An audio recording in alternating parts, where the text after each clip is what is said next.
मेरी स्कूलिंग एक मदरसे से शुरू हुई। मैंने एमफिल करी सेलम तमिलनाडु से। अच्छा।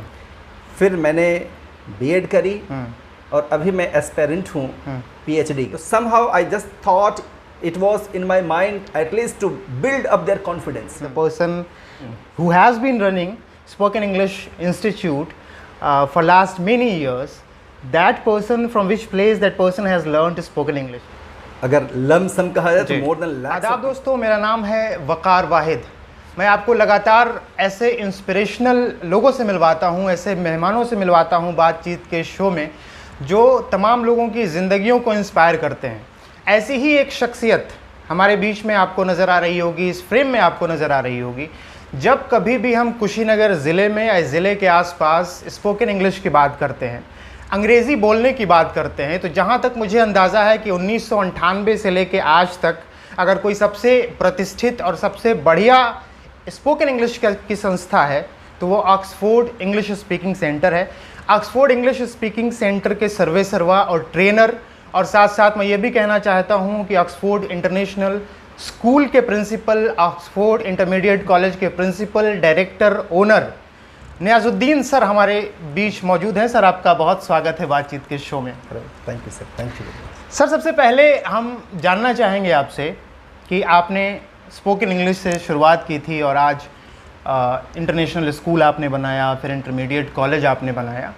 शुरुआती आपकी शिक्षा दीक्षा, हम थोड़ा पहले से शुरू करते हैं, आपकी शुरुआत से शुरू करते हैं कि एजुकेशनल बैकग्राउंड आपका क्या है?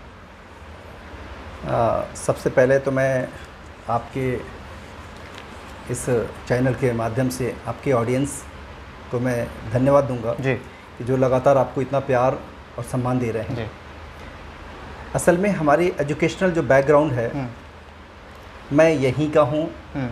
एजुकेशन भी मेरी यहीं से शुरू हुई जी। मेरी स्कूलिंग एक मदरसे से शुरू हुई। मैंने अपनी इंटरमीडिएट, ग्रेजुएशन यहाँ के इंटर कॉलेज और डिग्री कॉलेज से मैंने करी, Udit Narayan inter college, Udit Narayan degree college. फिर पोस्ट ग्रेजुएशन के लिए मैं गोरखपुर गया, वहाँ से मैंने पीजी करी। मार्क्स कुछ कम आए, अच्छा, चूँकि जिम्मेदारियाँ मेरे सर पे थी, तो मैंने फिर दोबारा पीजी किया जी। यानी कि मैंने डबल पीजी करी है। 2 बार मैंने पोस्ट ग्रेजुएशन करी। फिर उसके बाद से मैंने एमफिल करी। वहीं से नहीं, मैंने एमफिल करी सेलम तमिलनाडु से। अच्छा। फिर मैंने बीएड करी और अभी मैं एस्पेरेंट हूँ पीएचडी का। क्या बात। यकीनन कुछ दिनों में मेरे नाम के आगे डॉक्टर जुड़ेगा, लिखा जाएगा इंशाल्लाह। क्या बात है। तो जैसा कि मैं देखता हूँ सर, इस इलाके में आपका इंस्टीट्यूट जो स्पोकन इंग्लिश का था, शुरुआत शायद वहीं से हुई थी। तो आपने जब पोस्ट ग्रेजुएशन आपने किया और एमफिल किया, तो ये ख्याल आपको कैसे आपके जहन में आया कि हमको स्पोकन इंग्लिश की तरफ इसका इंस्टीट्यूट कायम करना चाहिए, लोगों को अंग्रेज़ी सिखानी चाहिए? कैसे विचार आया ये? जिस इलाके में हम लोग रहते हैं उसे पूर्वांचल कहा जाता है, और बहुत मायने में देखा जाए तो पूर्वांचल के लोग इंग्लिश से डरने वाले लोग होते हैं। इंग्लिश कहीं ना कहीं उनके अंदर एक फोबिया, इंग्लिश का फोबिया उनके अंदर रहता है, and somehow they are quite afraid of English. तो वो मैंने नोटिस करी कि अगर इनका वो फोबिया चला जाए तो एटलीस्ट ये भी अपने एकेडमिक के साथ साथ अपने फ्यूचर को संवारने में कहीं ना कहीं इनसे मदद मिलेगी जी।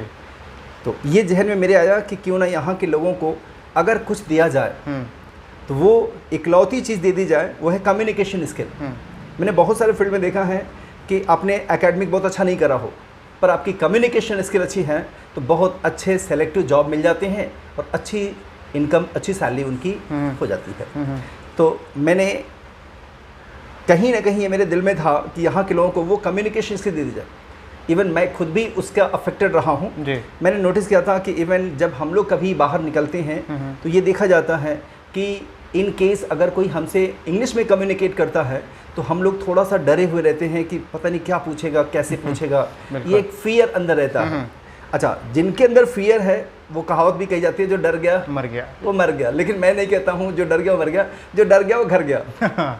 वो काम के लायक फिर नहीं रहता है। तो somehow I just thought it was in my mind at least to build up there confidence. लोगों का कॉन्फिडेंस बढ़ा दिया जाए, उनकी कम्युनिकेशन स्किल अच्छी कर दी जाए, ताकि वो जहाँ जाए एटलीस्ट बेबाक लोगों से बात कर सके और वो अपने जो उनके अंदर एकेडमिक थी या जो एक्सेलेंसी थी, जो पोटेंशियल था, उसका भी झंडा गाड़ के आए। तो आपने लोगों की कम्युनिकेशन को बेहतर करने के लिए ये निर्णय लिया कि आपको स्पोकन इंग्लिश का सेंटर खोलना चाहिए। बट हमारे दर्शकों के जहन में ये सवाल ज़रूर होगा कि the person who has been running spoken English institute for last many years, that person from which place that person has learned spoken English? That's good. Actually मैंने जब अंग्रेजी बोलने की शुरुआत करी थी, इट वॉज अनफॉर्चुनेट कह सकते हैं, वी वर अनलकी। हम लोग के समय में कोई अंग्रेजी बोलने वाला नहीं था। Neither there was an institute, कोई इंस्टीट्यूशन नहीं थे जो हमें अंग्रेजी सिखाए। असल में हुआ यूं कि जब हम लोगों ने हाई स्कूल पास करी, इवन हमारे कुछ क्लासमेट्स थे और उन क्लासमेट्स के बीच में एक आइडिया अचानक आया कि क्यों ना हम लोग अब अंग्रेजी में बात करें। अच्छा। Now we were just transforming, हम लोग हाई स्कूल से इंटर की तरफ जा रहे थे, तो एक अचानक सा ख्याल आया कि क्यों नहीं एटलीस्ट जो हमारे क्लासमेट्स थे उसमें से 2-4-5 सेलेक्टिव बच्चों ने तय करी कि now we will talk in English. ये उनके अंदर एक आइडिया आया था कि at least when we have to talk we will talk in English.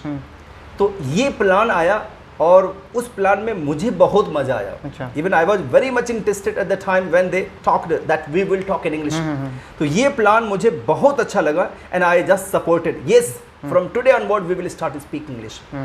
तो वो 4-5 हमारे जो कलीग्स थे, जो हमारे क्लासमेट्स थे, बिल्कुल ये जोश आया कि अब हम लोग यही करेंगे और शुरू भी कर दिए। इवन मैं तो, मुझे आज भी यकीन है, याद है कि वो दिन मैं भूल नहीं सकता।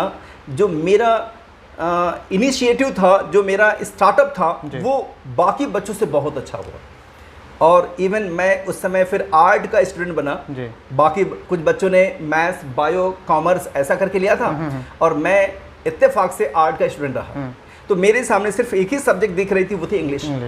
सो आई जस्ट थॉट कि वो अंग्रेजी का भूत मेरे ऊपर सवार अगर हो गया है तो इसे उतरने नहीं दूंगा। Even I tried hard. Even मैं जिन लोगों से मैं मिलता था, मुझे लगता था कि इस बंदे को अंग्रेजी आती होगी, इवन थोड़ा बहुत भी आती होगी। So I was just asking them the questions in English. उनसे सवाल पूछता था, yes sir, sir I am trying to speak English and this is the problem, how to speak in English, this you have to tell. So अगर उन्हें पता होता था तो वो मुझे बताते थे कि ऐसे बोलना। In case they were at the time they were not able to speak or even they were not having the answer of the question that I asked them, तो वो क्या करते थे, बोलते थे कि भैया हम तुम्हें नेक्स्ट टाइम बताएंगे। So even I was not sitting, I was not waiting for them, I was just trying to ask the same question to somebody else. तो मैंने किसी और से भी पूछना चाहा, किसी और से पूछना चाहा, and this became the principle of my life. मैंने कभी सुना था, उसको मैंने अपने जीवन का एक प्रिंसिपल बना लिया। The man who questions much learns much. जो जितना पूछता है वो उतना ही सीखता है। तो मेरी लाइफ का वो मोटिव बन गया कि at least to whom I met I raise the question. जिनसे मेरी मुलाकात हुई मैंने उनसे सवाल पूछा।